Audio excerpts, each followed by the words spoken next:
Delivery easy नहीं है। मुझे ऐसा लगता है we womens are very powerful. Hold your baby. Everyone, कैसे हैं आप सब? आई होप आप सब ठीक होंगे। मैं भी एकदम ठीक हूँ। So welcome to my new blog. और ये नया ब्लॉग कुछ खास होने वाला है क्योंकि ये मेरा पर्सनल एक्सपीरियंस मैं शेयर करने जा रही हूँ। और ये टॉपिक थोड़ा डिफरेंट है क्यों मुझे ऐसा लगता है इस टॉपिक के बारे में बहुत कम लोग बात करना चाहेंगे। स्पेशली लेडीज अपना एक्सपीरियंस बहुत कम शेयर करते हैं।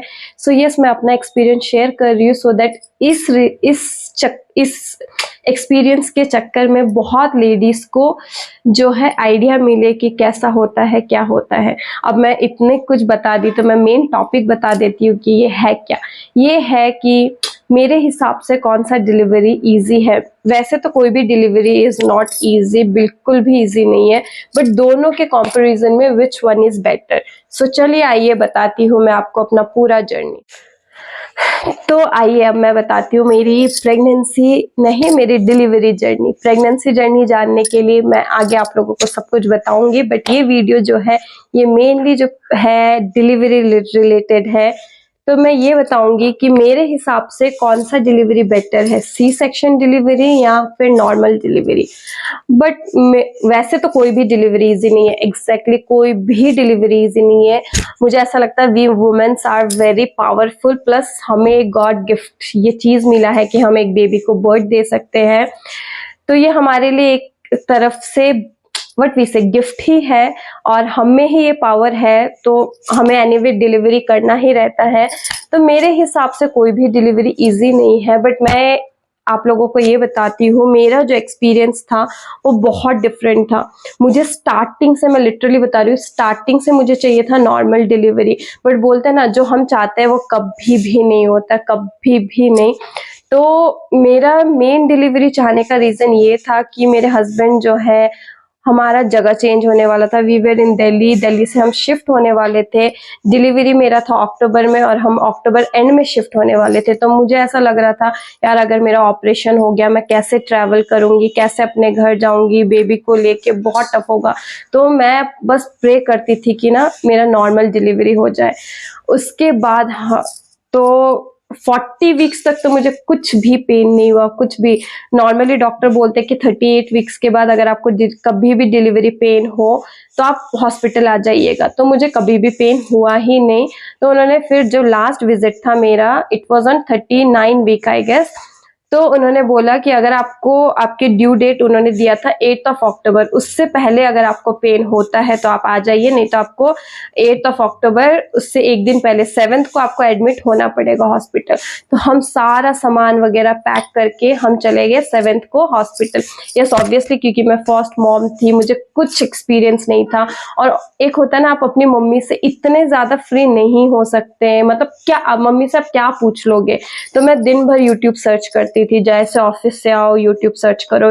ऑफिस में भी अगर कोई न्यू मॉम है मैं उनसे जाके पूछती थी, बट आपको ना जो आंसर चाहिए होता है वो नहीं मिलता है। मेरे को मेन आंसर चाहिए था कि इज इट पेनफुल, या आप उसके बाद, मेरे को तो एक डर था कि उसके बाद कहीं मैं मर तो नहीं जाऊंगी बट एग्जैक्टली मेरे को सबसे मेन यही डर था। बट ऐसा कुछ भी नहीं होता है। मेरे को तो ऐसा लगता है मैंने जो फर्स्ट डिलीवरी है वो बहुत इंजॉय किया, बहुत एंजॉय।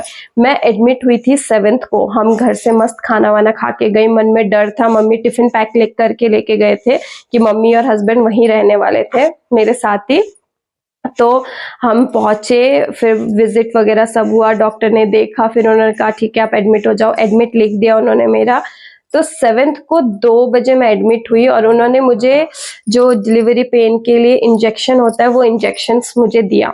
वो इंजेक्शंस देने के बाद वो उन्होंने मुझे दिया था अराउंड 5 o'clock, और मुझे 6 या 7:30 से एकदम हल्का हल्का वो मीठा दर्द बोलते हैं ना, मुझे मीठा दर्द होने लगा। ना मैं प्रॉपरली सो पाती, ना मैं बैठ पाती, और ना मुझे ऐसे एकदम अनबेयरेबल पेन, वैसा कुछ भी नहीं था। बट एक होता है मीठा दर्द कि आप लेट हो तो आपको दर्द होगा। तो मुझे लगा ठीक है। उसके बाद क्योंकि मैं बेस हॉस्पिटल थी, it's an army hospital I guess, तो वहां पे ये हुआ कि वहां पे कभी भी मेन सबसे बेस्ट जो आर्मी हॉस्पिटल का होता है, दे वॉन्ट प्रिफर ऑपरेशन जब तक यू आर हेल्दी इनफ, जब तक उनको लगता है आप नॉर्मल डिलीवरी कर सकते हो, कभी आपको ऑपरेशन में नहीं जाएंगे। तो मैं 7th को ऐसे ही हुआ मेरे साथ कि मैं पूरा पेन सहते रही।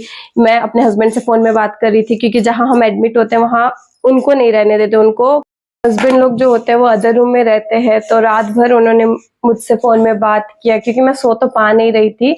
लेकिन पता है क्या होता है, मेन चीज मुझे ऐसा लगता है ना, आप न्यू हो, आपको तो कुछ आइडिया नहीं होता, तो आसपास आप ना सबसे पूछते रहोगे।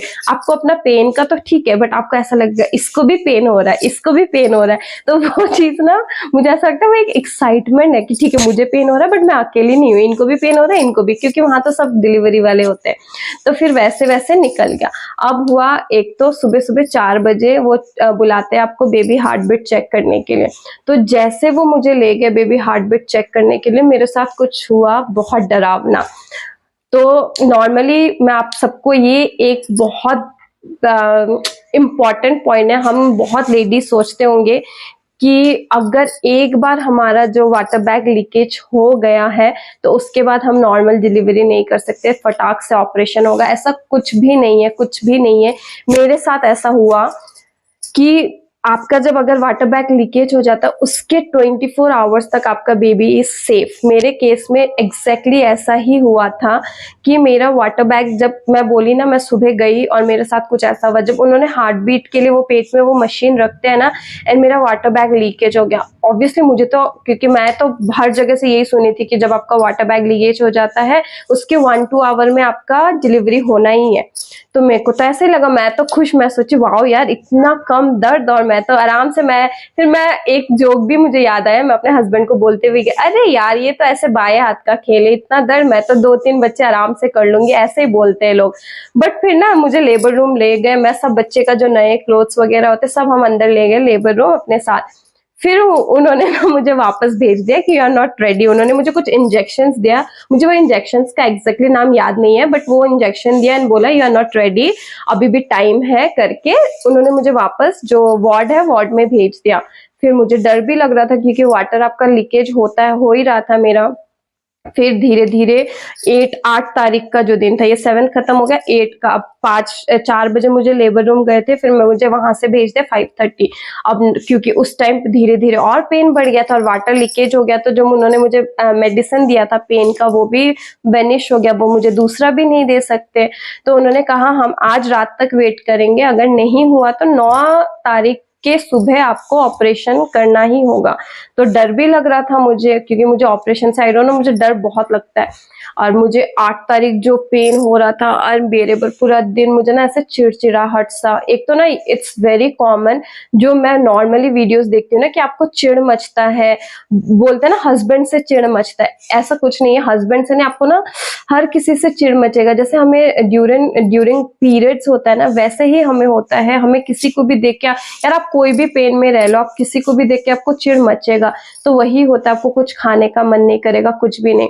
उसके बाद मुझे वापस से 8 तारीख के रात के 8 बजे है, वापस मुझे लेबर रूम ले गए वो लोग, और लेके जाके बोल रहे हैं यू आर नॉट 100% डाइल्यूट, आपका तो टाइम लगेगा डिलीवरी के लिए। और मेरे हस्बैंड लोगों को उन्होंने बोल दिया कि माइट भी अगर इनका आज डिलीवरी नहीं हुआ है तो उनका कल सुबह तक ऑपरेशन हो जाएगा।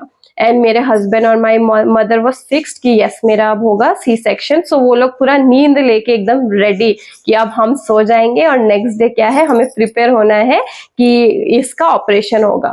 और मैं वहां लिटरली, मैं बता रही हूँ, लेबर रूम एक ऐसी जगह, एक तो इतना अंधेरा, वो एक ब्लू लाइट सा डिम लाइट जलता है, और वहां बोल रहे सो जाओ, आपके इधर भी पेन फेस कर रहा है, उधर भी पेन फेस कर रहा है, इधर भी पेन उधर भी पेन, और उसके ऊपर से आपको बोल रहे सो जाओ। और मुझे ऑलरेडी हो रहा था पेन, मैं पूरा लेबर रूम, मैं इतनी डरपोक हूं ना, मैं घर पे एक रूम से दूसरे रूम रात के 1 बजे ना जाऊं, बट उस टाइम पे मुझे कुछ नहीं सूझा, मैं पूरा लेबर रूम घूमी, पूरा लेबर रूम घूमी डर से।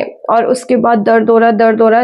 पहले तो स्टार्टिंग में ना आपको हाइजीन एकदम चाहिए होता है, प्रॉपर हाइजीन, वॉशरूम गंदा है, छी मैं नहीं करूंगी। बट जैसे जैसे आपका पेन बढ़ता रहेगा ना, you don't care about hygiene, you don't care about anything.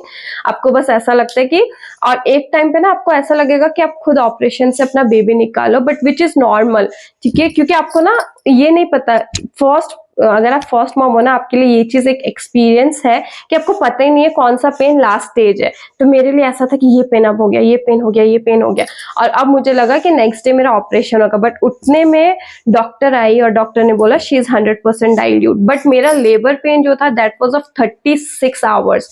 तो यस, मैं जो एक पेट दर्द, एक सर दर्द नहीं सह सकती हूँ, या एक मेरे को टीथ एक भी नहीं सह सकती, मैंने 36 आवर्स का जो है लेबर पेन सहा है। It was a big achievement मेरे लिए तो स्पेशली।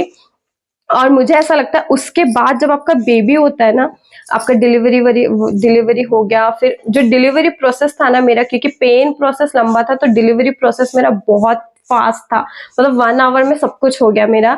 फिर जब वो बेबी आपको पकड़ता है ना, जैसे बेबी आपका डिलीवर होने लगता है ना, आपका जो पेन है वो ऑटोमेटिक गायब हो जाता है। आई डोंट नो क्यों, कैसे, वो जादू है क्या है, आई डोंट नो।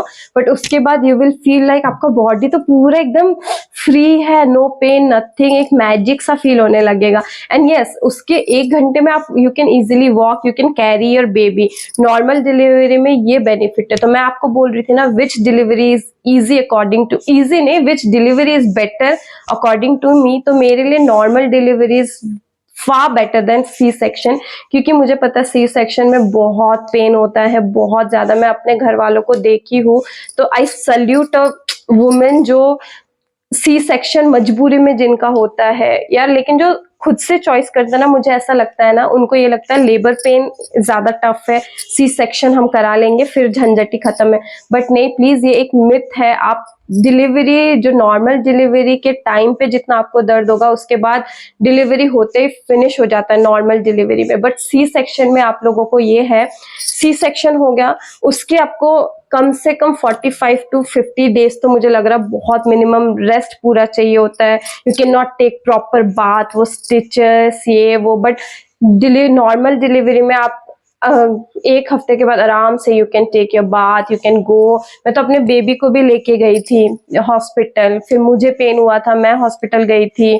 तो yes, normal delivery is very very far better. बस डिलीवरी पेन तक ही है जो है, उसके बाद कुछ नहीं है। बट सी सेक्शन में आपको स्टिचेस जो है वो सूखने में टाइम लगता है, उसके बाद का जो भी लॉन्ग टाइम जो कुछ एनेस्थेसिया देते हैं, मैंने काफी मेरे फ्रेंड से सुना है, वो एनेस्थेसिया पेन जो है वो बहुत ज्यादा दिक्कत होता है।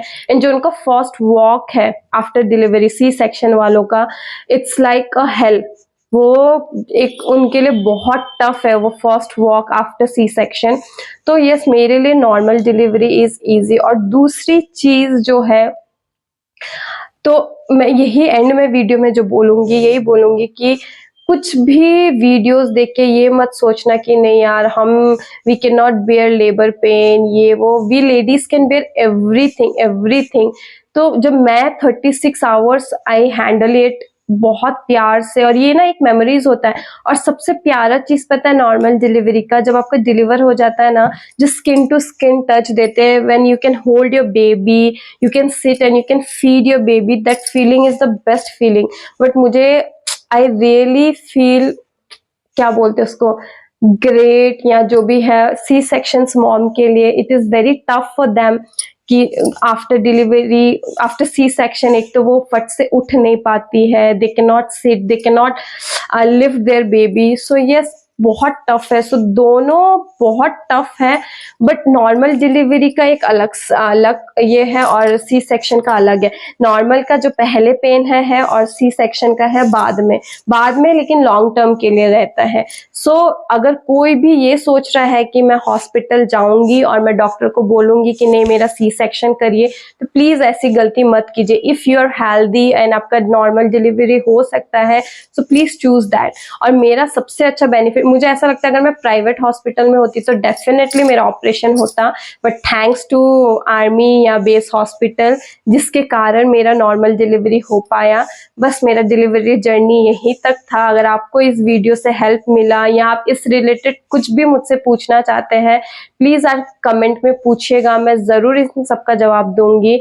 मैं चाहती हूँ कि मेरे इस वीडियो से काफी लोगों को हेल्प मिले, मुझे नहीं मिला अपने टाइम पे, तो मैं चाहती हूँ अगर किसी को भी कोई कंसर्न है या कोई अभी किसी का बेबी बर्थ होने वाला है, so yes I will help them.